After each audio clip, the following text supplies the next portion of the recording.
Welcome back to the channel, everybody. I am Mick Alphanemes. Feels good to be back in front of you. There's a video line down below. Those little dashes are chapters. Each one is a different topic. This is just the morning news, all right? A little bit of morning news. We'll be back in the evening with the regular crypto video, okay? Where we do a little XRP, XLM, Algorand, all the variety that you're used to. Let's begin right here. So this is an article on u.today, and it goes as such. You guys doing good out there? I hope you are. It says, here's how XRP Ledger could interact with CBDCs. Pro XRP attorney Jeremy Hogan opines. Okay, we're going to see what he says, but I mean, as of right now, looking at the actual documents they're putting out and their struggles, they pretty much need XRP Ledger for everything, really. Liquidity, interoperability. The legacy system is struggling right now. Not to mention the political tension, the geopolitical tension between the BRICS nations and the Western nations, right? They still are going to interact with each other. It's just a matter of how. Well, they're not going to trust each other. They're going to need an agnostic bridge between them. XRP does that as well, right? Especially when you're talking about the central bank systems. There's a huge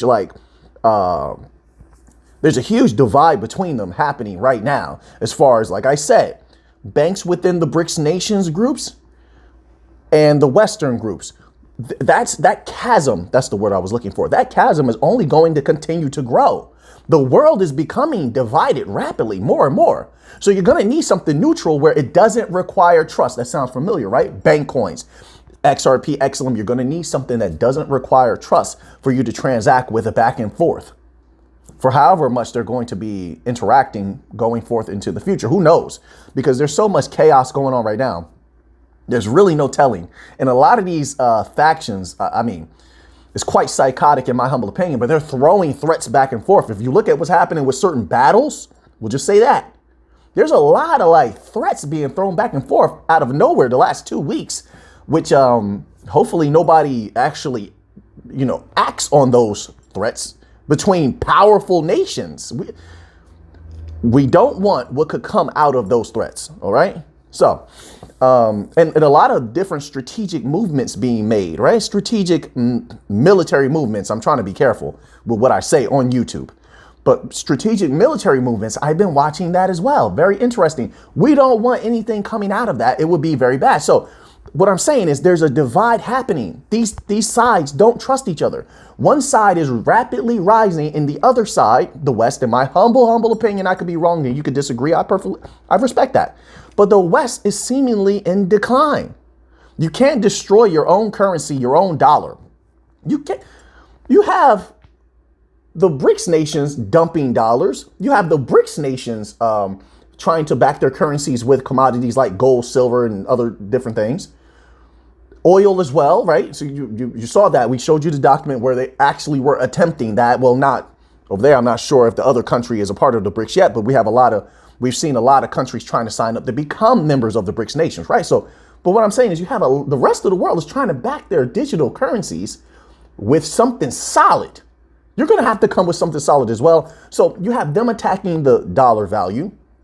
Of course, this takes time. It's not something that's going to happen immediately, in my humble opinion, but everything happens in degrees. That's just the way that life goes, one step at a time.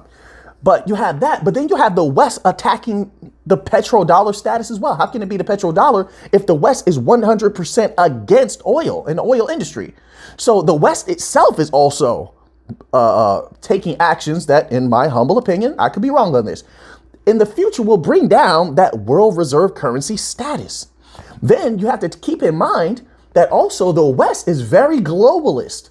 It's as simple as that. So they don't, the individuals that are in control right now, although they're really not, they're really puppets because the corporations really control everything. Let's be real about it. But the individuals who are in charge now, they have no problem with saying things like we should have one system, one globalist system.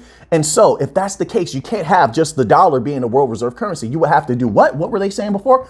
They themselves were all talking about leveling the playing field, right? Everyone, all of these people were saying level the playing field. They want one mass system. They just wanted to be a system that they can control. But if they're going to do that, then the dollar would have to be taken out of place and something else be put in there. Now, our hope is that it be a CBDC that's running on one of the bank coins, and that probably is highly likely because that will make the prices skyrocket. But you have to take that into account. Because of things like that, they're going to need agnostic bridge currencies. They're going to need liquidity. And that's another thing to keep in mind with the West. Their liquidity problems, their debt problems. How many more problems do they have to literally tell people themselves that they have before the people say, wait a minute, hold on, there's a problem going on here. Just maybe I'm witnessing the downfall of an empire. Just maybe I should protect myself a little bit. Maybe I should take some precautionary measures. Strengthen the mind, stay positive, make it through. But at the same time, we prepare just in case. Just in case. Hope for the best, prepare for the worst. That's the way I look at it. Stay positive, keep the negativity out your mind. Know that you can make it through anything just in case things happen. But never turn a blind eye to the pit bull coming around the corner. I'm sorry, I grew up, I love pit bulls and everything like that, but the loose pit bulls were a problem, all right? The people used to do certain things in the park, you know what I'm saying? And they'll let them free. So that's in my mind. When I think about an animal attacking, it's a loose pit bull that has to just be let loose and they just roam in the neighborhood, okay? So that's why I say things like that. But I love pit bulls. I grew up with a lot of pit bulls. My friends had pit bulls and a boxer pit mix and stuff like that. So I love them, but still, I understand when they're raised a certain way. You don't play, all right? When a pit bull's raised a certain way, you don't play, all right? So anyway, but you look, all the sun could be out, everything could be good, butterflies are flapping. That's great. Absorb that goodness, right? I'm metaphorically speaking. But still, you don't turn a blind eye to the pit bull coming around the corner because he's barking. And he's muscular. He's been on the treadmill all day. That's all. And he might bite you. All right. All right. So we want to stay balanced in the way we're approaching these things so we understand the possibilities. Now, most roads, not all, most roads lead to the bank coins as a whole, but especially the XRP Ledger as it's doing wholesale, leads to the possible explosion in the volume and value that they're moving, which I think logically, if it did occur, there's no guarantees of anything, it's not financial advice either, but if it did occur, then logically an explosion in volume and value far beyond what we're seeing right now would lead to that price going up. That's just an inherent feature of currencies. No different than the dollar, the yen. They fluctuate every day. No different. It's inherent to currencies. People have to get that out, really absorb that, because I see so many of these politicians and such like that saying different. They castigate utilizers of crypto for capitalizing on the fluctuations in the currencies, and yet everyone's making money in the Forex. Dollars for yen, yen for dollar, peso, stuff like that. You grab like African rand, or I believe it's the African rand, stuff like that. So people are making money with the currencies. That's okay. The volatility there is okay. When the dollar's up, everything else is down. Everything else is down. You buy yourself some of these other currencies. When the dollar comes down, they fly up, and you've increased on what you made. That's okay. But the crypto, when crypto does it, is wrong. You see that? It's a game that they play. It's a game that they play. But some of us are not falling for it. So that's why I like to say things like that. So now, anyway, you guys distracted me. You guys have so many thoughts. And I'm trying to get to this. I'm blaming it on you. I'm trying to get to this article, and you guys just won't let me. Anyway, so after all of that, thank you for being here, by the way. Here's how XRP Ledger could interact with CBDCs. Let's hear what Jeremy Hogan has to say. All right. Mr. Hogan, let's see if you've done your research. And I know you know about the legal stuff. Let's see if you're really deep in XRP, okay, as far as functionality. An attorney favored by the XRP community, Jeremy Hogan, who also closely follows the Ripple SEC lawsuit. Also, that's what I know him for. All I know Jeremy Hogan for is because of the lawsuit and in correlation with the lawsuit. But okay, says, has shared his take on how CBDC makers could benefit from utilizing the XRP ledger. He has shared several possible ways that that may happen. Okay, let's hear what you got to say, sir. CBDCs plus XRPL. The first option suggested by Hogan was minting CBDCs via XRPL. Okay, starting out solid. Central banks could issue their digital token currencies on top of the XRP ledger in the form of an IOU. So more, oh yeah, okay, I see where this is going. All right, yeah, that's true. That's very true. Which would be represented by a particular token. Looking good so far, sir. This method would enable CBDC users to take advantage of quick and efficient settlements provided by the ledger. The second opportunity for bringing that we all know, and that's, I believe, a lot of that is going to occur, but we will see. All right, this is my humble opinion. The second opportunity for bringing CBDCs and an XRP ledger shared by. Wait, how did they write that? Did I read that wrong? Let me reiterate that. Let me reread that. The second opportunity for bringing together CBDCs, okay, and the XRP ledger shared by Hogan is a central bank could set up a gateway for its digital currency. This would allow users to withdraw and deposit that CBDC. Besides, the central bank digital currency could be utilized in conjunction with XRP tokens.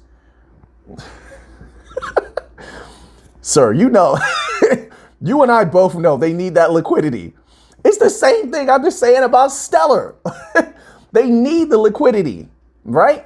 Listen, the concern over bank runs, have we not covered a multitude of documents where they're telling you they're worried about bank runs? They're worried about bank runs.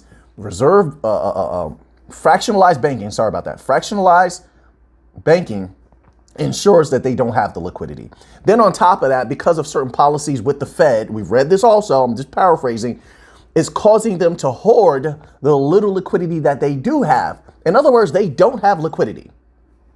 So they're going to need to utilize XRP for liquidity to make sure them transactions always going through. Boom, boom, boom, boom, boom. It changes literally everything in such a beneficial way. There's no way that I think, unless the banks are being irrational and illogical, there's no way that I think they're going to pass up this type of opportunity. Then keep in mind, on-demand liquidity is patented. They want a piece of that on-demand liquidity pie, they got to come to us. There's a reason they have the patent, right? So they can't just use on-demand liquidity, come up with their own iteration. No, we have a patent for a reason. It's going to protect that technology. They're going to have to come to us, right? In my humble opinion, that's how I look at it. Then we covered another document, like I said recently, where they're talking about these particular banks and even the large banking financial institutions creating their own liquidity pools with XRP within closed ecosystems. We just read that. That was maybe 3 or 4 videos ago. So people have seen the document. People have screenshotted. I'm pretty sure they're keeping it in their file. So there's the possibility of that also. What happens if they're all utilizing XRP for liquidity, right? And they're holding it in escrow. They're creating these liquidity pools, these escrow pools, however you want to put it. My apologies if I'm not eloquent. These escrow pools. Imagine that. Listen, I firmly believe there's not enough XRP to go around. That's why all the bank coins are, look at their circulating supplies and what they're attempting to do. Keep in mind, Ripple has hundreds of banks signed up. Hundreds. This is a fact. If they all, and I'm not saying it's going to happen. I'm not saying that. But I'm looking at the possibilities and what Ripple has laid out. If they all are holding XRP in escrow for some reason for direct, they said that it's best if you hold it in escrow, which is a little liquidity pool, it's better that way for direct transactions between two banks. That's what they said. It's more secure that way. And we read, you can even break it up into smaller payments. Like one payment, I don't know, maybe it's because of a trust thing. I don't know why they would do that. I said that before in the other video, but this is what they were saying. They could break up those big transactions into a few micro transactions or smaller transactions. And yet it still would register as the big transaction. But after all it goes through in pieces, then it would register as the transaction was complete. So that's another reason why they're saying that if they held the XRP in escrow, or it's just a liquidity pool, really. I prefer to say liquidity pool. Then it's better for those large transactions. I don't know why you wouldn't want to just send it all at once, but what does it do? What's important to that is what does it do to the price if that happens? I'm a little excited right now, everyone. Just understand that, because for 2 days I was shooting video after video and they didn't come out right, in my humble opinion. So now I'm back. I feel good. I'm finally flowing. Got past a little bit of researcher's block. Like the research was going great. It's just iterating it was not going as well. So I have a little bit of a higher energy right now. So I know you understand. You guys been with me for a long time here. All right. So anyway, yeah, this is looking good. Mr. Hogan seems to understand the intricacies of the XRP ledger. Oh man, I can't wait. I can't wait. You know, listen, I believe, I told you, everything happens in degrees. If we have a positive outcome to the case, I believe that we will, but that's not a guarantee, but I believe that we will win the case. Then there's going to be an explosion in price. That's one. That's one. So when I talk about, that's one, keep that one right here. All right. Right here. That thought is right here. So when I'm talking about the other timelines, like how the Bank of International Settlements is saying 2 to 3 years now, then you had the Ripple document. They said it themselves. People screenshotted it. They downloaded it. So it's fact, right? It was on ripple.com. They said 4 years before everything is up and running. That's what they said. I'm not saying it, right? That's what they said. And of course, it's all adjustable. But when I'm talking about that, that's when everything is right. All these central bank payments, that's the tsunami. That's a different thought. That's over here. That's a different thought. Now, in between, you have I said everything happens in degrees. You always hear me saying that, right? In between, theoretically, you should have a lot of the lesser banks, not central banks, a lot of the lesser banks starting to use the systems at different times, non-banking financial institutions using it, B2B. Remember that trillions B2B, you have the tokenization of everything that possibly could be going online. And that's a myriad of other possible explosions in price in between. Now, what those prices are going to be, I don't proclaim to know that. I don't know. But I just know there's the potentiality, not a guarantee, the potentiality for that to happen. So I always think of it in degrees. And along the way, of course, a lot of people are going to scrape some off the top, and that's perfectly fine. So I believe there's going to be a lot of opportunities to scrape some profits off the top, if that's what you're looking for. I believe that. So along the way, there's going to be a lot. You don't have to wait for the 2 to 3 years. You could do whatever you want to do. I'm not here to control anybody's mind. I'm not here to tell you to buy XRP, sell XRP. I don't care. You see, we're talking about all these banks, hundreds of banks. That's the money we're here for. That's the money we're here for that bank money, in my humble opinion. That's what I'm here for. Let me speak for myself exclusively. That's what I'm here for, that bank money, right? So, but along the way, there's going to be explosions right there. And people are going to do what they need to do, take that profit, hey, they're going to do what's best for them. That's just the way that it is, all right? You know, so when I talk about that, I just wanted to clarify that, because when I talk about that timeline, it doesn't mean people have to wait for 2 to 3 years or something like that. I'm not commanding anyone to do anything at all. I don't ever want to do that. I don't want to ever come off like that or sound like that. I think of us more as a team, a team of researchers. We're sharing thoughts and things like that. I'm trying my best to bring you the best information possible. That's all. Nothing more than that. And I respect every decision that the people make out there, and I appreciate you being here with me. I don't know if I said any of that eloquently, but I hope I did. So here, let's scroll down here. Ripple and CBDCs. Okay, they have more to this. This is on U.Today. This is a pretty good article here they wrote. My goodness. It says, as reported by U.Today at the end of last year, Ripple struck a partnership with the Central Bank of Bhutan in order. Okay, so we know about that. Okay, so now let's move on to another article here. If you want to read more about that, head over to U.Today. And we have another U.Today article here. We're just going to read just a little tiny bit. Make sure you head over there, give them some traffic. They're doing a great job. So this article here is titled Ripple versus SEC. Here's a recent update in the XRP lawsuit. Let's see what they're talking about here. There's another update. It's in the judge's hands at this time. Okay, so it says here, according to the latest update provided by James K. Fallon, in the ongoing Ripple SEC lawsuit, quote, investment banker declarant, unquote, has filed a response to Ripple's opposition to an earlier motion to shield from the public his name, position, and employer.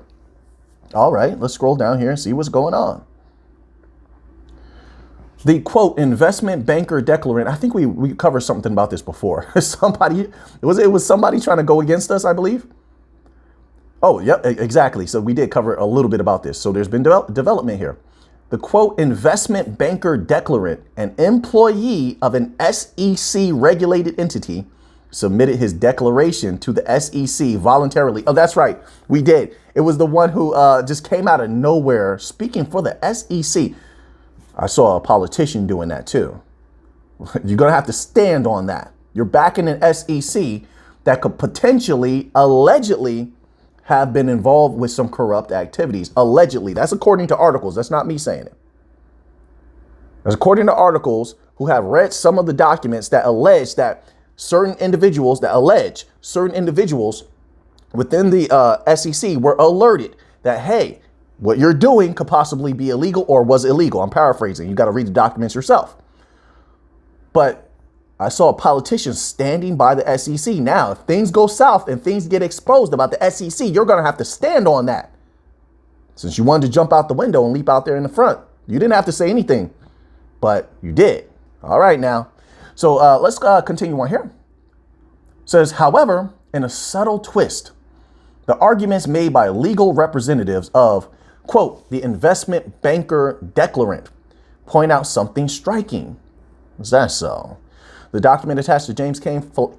Fallon's tweet reads, quote, the investment banker declarant works at an SEC registered broker-dealer and, as such, was not in a position to decline such a request from the SEC, his firm's primary regulator, for a declaration.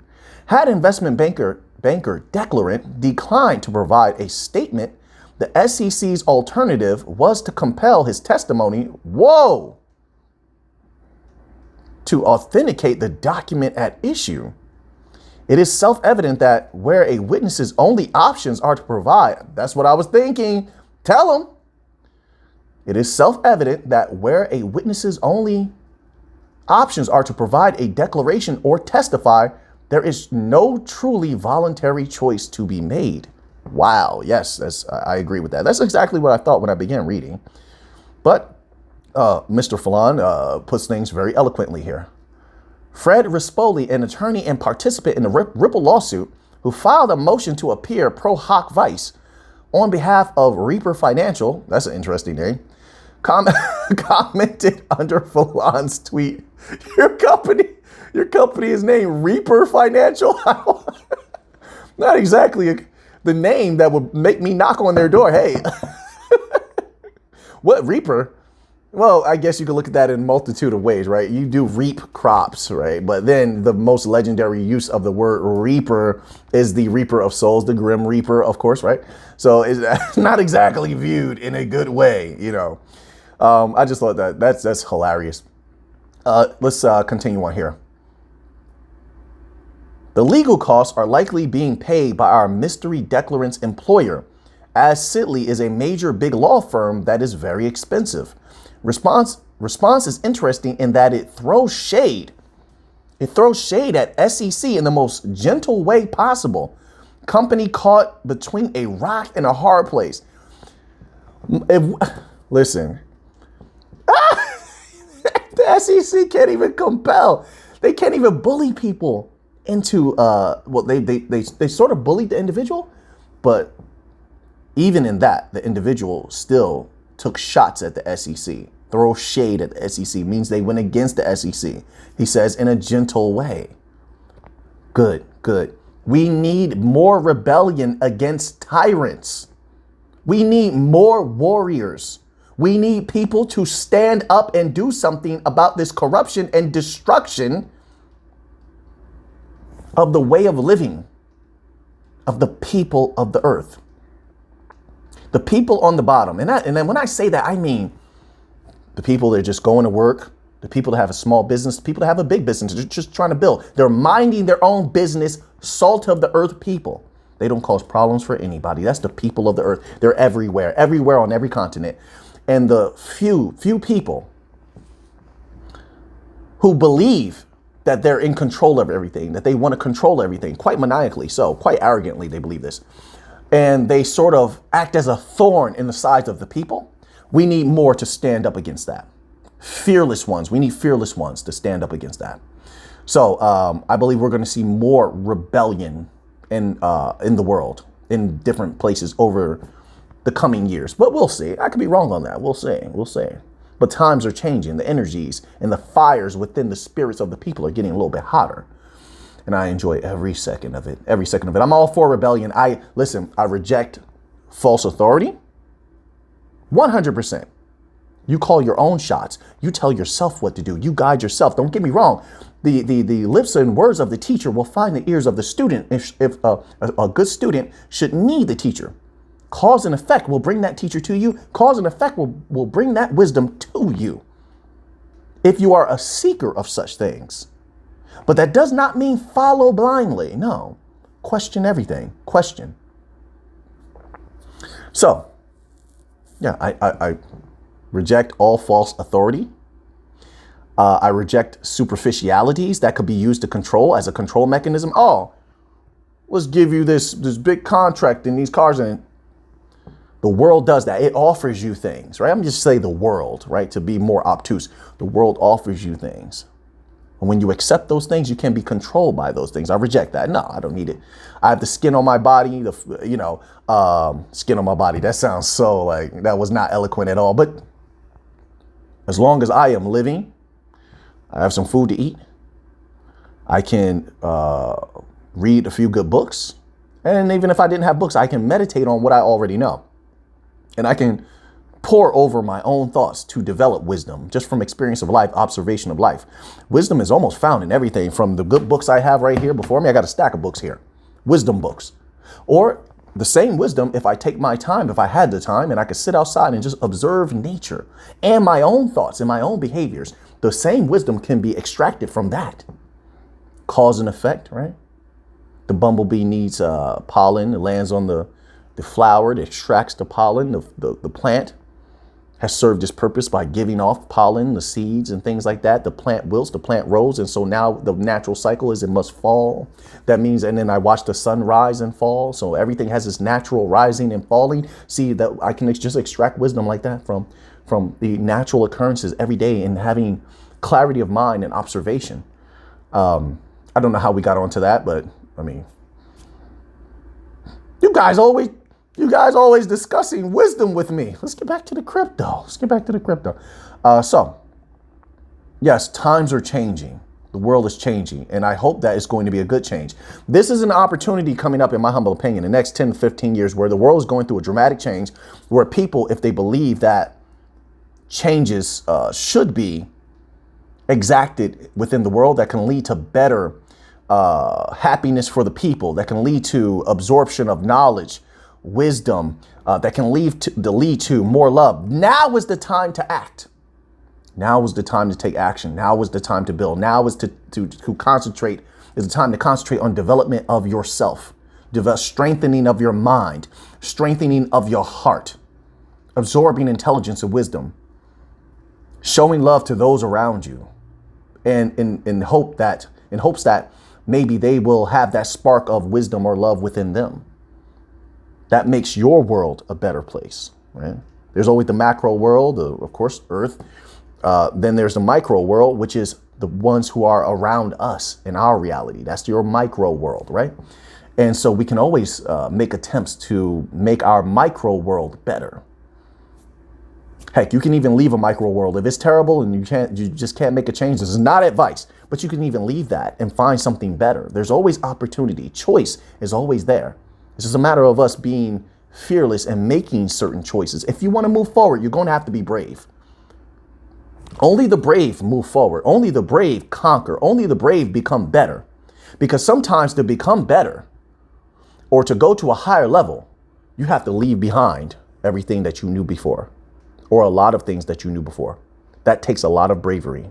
And also, it takes a lot of discipline. Discipline is another thing. This is a time to work on self-discipline, controlling yourself, not giving yourself over to every little bit of stimuli that is in the world that can cause a lot of trouble. But discipline of the self is what allows you to hang in there through the fullness of your development. It takes years.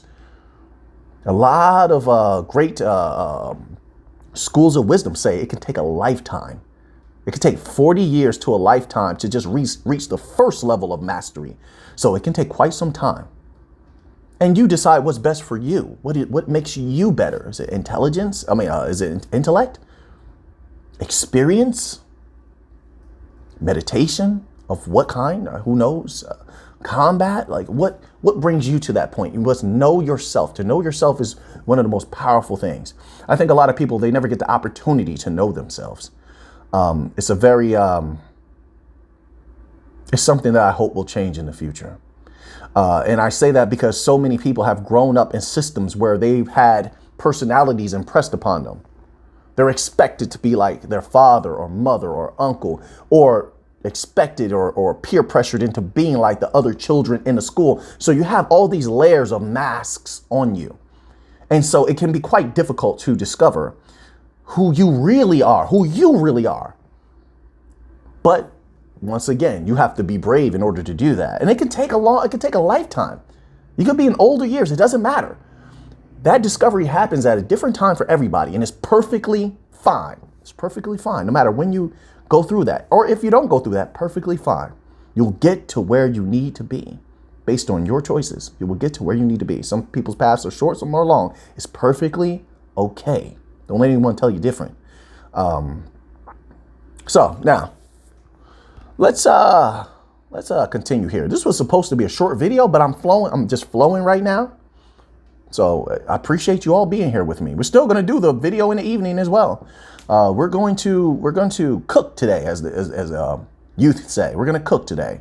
So now, this is an article from Cointelegraph.com. I always have a little chuckle when I read World Economic Forum, and I just think about these people, wanting to control everything, and their minds are so clouded. Their vibration is so low. They have no respect. And so when I think about that, I just have a chuckle, because you're never going to, listen, they're never going to conquer the whole of humanity. It's not going to happen. It can't. There's a balance to everything. There's always going to be a small group, a select group, a remnant, if you will, of rebels who will not acquiesce to your demands. They're not going to follow you. They follow something higher, whatever that might be. They follow something higher. There's an energy in them that will not allow them to be controlled, and they shouldn't. They're like lights on the earth. They spread goodness everywhere. They spread love everywhere. They're not often seen, and they're not loud either, but they absolutely will not be dominated. They absolutely will not be controlled. And oftentimes I have a chuckle when I read that, because oftentimes people try to control others because they have a lack of self-control within themselves. It's projection. They're projecting on everyone else. They say, well, everyone else is out of control, but then you examine their lives and they're completely out of control. Completely. They say, oh, don't do this. And then you look at their lives and they're doing the exact same thing that they told you not to do. They have a lack of control within themselves. They have a lack of discipline within themselves. When they talk and they put down the people, they talk to the people of the world like they're children or like they're helpless, which the people of the world are not. They're not. You're not. You're capable. You're a hero. You're a hero because every single day you get up and you do what you're supposed to do to make your life, and if you have anybody around you that you love, to make their life good as well. Every day you get up to survive in a very harsh environment. The world is harsh. It's like a testing ground. The earth is not for the weak, right? And every day you get up and you go to your business or your job, or you go to exercise. You didn't have to do that. That took a lot of strength to be able to do the things that you do. Go to class, you're educating yourself a little bit more. It takes a lot of strength to do what you do every day. So yeah, I'm going to say it. Yeah, you're a hero. Why not? Hero. Somebody out there's like, Heru. Deep there. Now, I say that I have a laugh because so many people debate etymology. They're so deep with etymology of words, So let's read this little article here.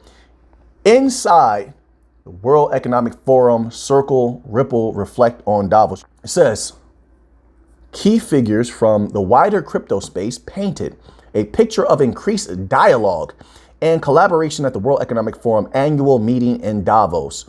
Cryptocurrencies and blockchains remained but a small part of the projects and initiatives discussed. It didn't seem that way to me. It seemed like they played a big part, but Maybe I'm wrong. Maybe it's just because I'm seeing it from the side of the bank coins primarily. I didn't look at any other crypto, just the bank coins. It says, and workshopped at the annual World Economic Forum conference high in the Swiss Alps. However, an increased number of sessions focused on the sector suggests that the wider world is looking for synergies between traditional finance and decentralized finance. Oh, there we go. New financial system is coming. I don't know how long it's going to take or how fast it will occur. It's coming. They can't get around it. So this theme, also keep in mind, the people are beginning to not trust the banks. They're learning about bail-ins. We've been talking about bail-ins for about 6 months. Remember when we started? The people are learning about that. A lot of other people are now talking about bail-ins, right? Also, you had the advent of what happened at that particular bank recently where the people were missing lots of money.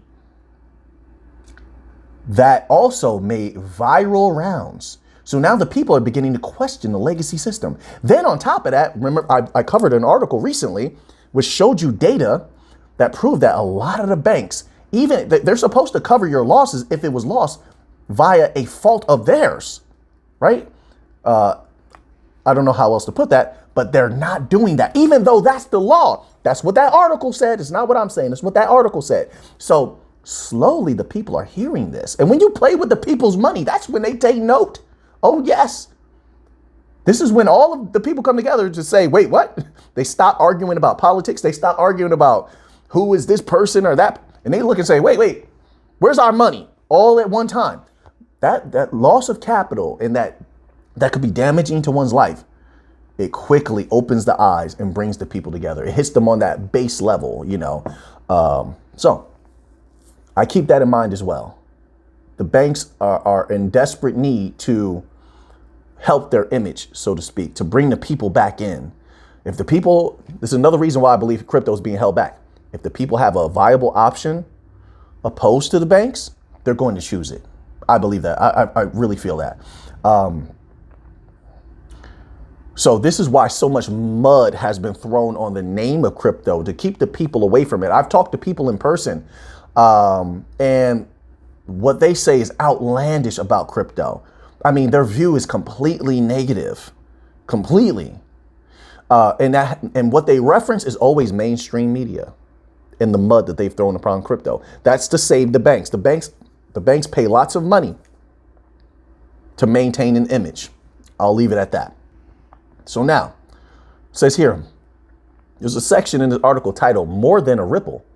It says Ripple's team rented out office space in Davos to conduct meetings and business during the World Economic Conference.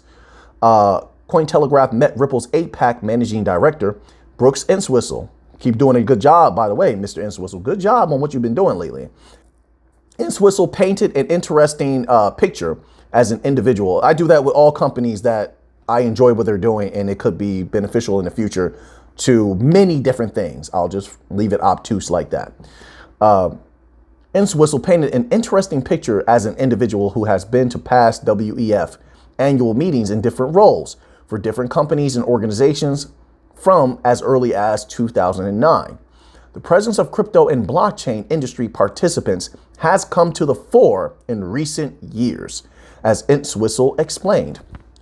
It says, quote, what you notice over time is the crowd changes, the promenade changes, and certainly with crypto over the past few years, that has been the case. In May 2022, you could not walk down the promenade without being offered a Bitcoin pizza. My goodness. However, the prolonged downturn across conventional and cryptocurrency markets, that's so silly. That's why I had to just chuckle. It's so silly. However, the prolonged downturn across conventional and cryptocurrency markets, coupled with seismic events like certain redacted events from last year, I'm not going to mention, we don't need that negative energy, all right, has made a noticeable mark on the number of crypto ecosystem participants that set up shop at the conference in 2023. Let's scroll down a little bit, see if there's anything else that's... But it says Entwistle drew a silver lining around the decreased number of crypto stalls along the promenade, suggesting that more fruitful dialogue has been possible at the WEF conference. So a lot of unnecessary projects probably have been eliminated. And the last one standing are the bank coins, the ones that have actual utility, actual use cases, helps people from the top to the bottom all across the world. Makes sense in my humble opinion. Ripple's APAC head highlighted his belief that progress was being made in terms of dialogue and understanding of crypto, given the number of panels within the event.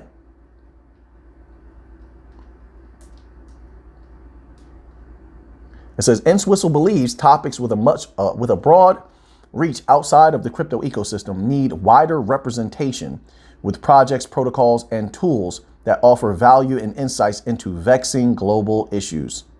It says, unquote, and we'll end here. This is a long article, by the way. It's on Cointelegraph. Go check them out. It was right on their front page when I found it this morning. We're going to end it with this quote here because this is a hefty article. Quote, you need all those different forms represented, but I also think we have to use those slots wisely. Use the panels wisely. When you do get in front of this group, make sure that people understand real world utility.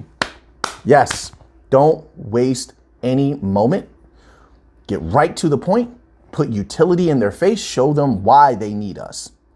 There are many there that didn't understand. There's a lot of business people there that are still in the middle, or maybe they're negative on crypto, but now they understand because Ripple did their job. Stellar definitely did their job. Beautiful job this year by Stellar. So let's move on to, we're going to close out with this article here. I think it tells us a lot. This one here is on coinedition.com and it's titled, An Electronic Wallet to Retrieve U.S. Bank's Customer Relationship. Scroll down here and see what they're talking about. It says the biggest banks in the United States announced on Tuesday their decision to introduce an electronic wallet with the intention to overpower the mobile payment services applications. Oh, I see. Okay, I see where this is going. Like Apple Pay and PayPal. Oh, my word. Significantly, the banks had been losing control over customer relationships as people substantially. And, you know, let me pause there and see, all the while you banks are worried about crypto, and you shouldn't have, because the new financial system was here to help you. Didn't Ripple say they were coming to help you? Didn't Stellar say they were coming to help you? Didn't Algorand say they were coming to help you? All right. And all the while you're going at us, Apple and PayPal, and don't forget Google Wallet, were just devastating you. I don't understand who makes these business decisions. I don't get it. So now you're trying to come back, right? After people are comfortable just tapping for Apple Pay, just tapping for PayPal, they made all these advancements. I'm not sure of their terms of service. I don't think they face the same problems that the banks do. I don't think Apple's going to have a problem and have to bail people in at any point. Nor do I believe PayPal would do that, although PayPal has some controversies around it. So people are going to be a little bit more hesitant to use PayPal because of certain things that have happened as of last year. I can't remember the controversy. I just remember it was something about people's money and PayPal being able to, at some point, allegedly they changed this, but at some point they were able to take money because of something from people. They were like fining people for something. I don't know. But Apple Pay and Google, I don't think they're going to have any problem at all. While you, if people use your services from your own documents, you can take any amount of money that you want from the people. Now, I believe the document said anyone who has over $100,000. What?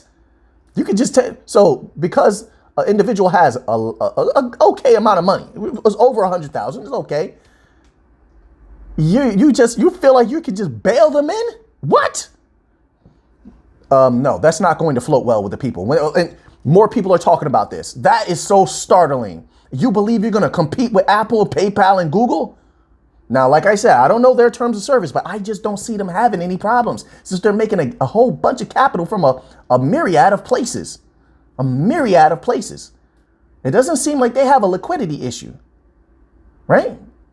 Or rather, they don't have all of the different problems that the banking system is having right now. And in fact, just from the little that I know about their industry, it seems they're doing better than you. They're doing better, right? I was reading an article about Apple recently. I think they're doing very well. It's like they poured like a lot of capital into their innovations. That's why they're ahead of you, right?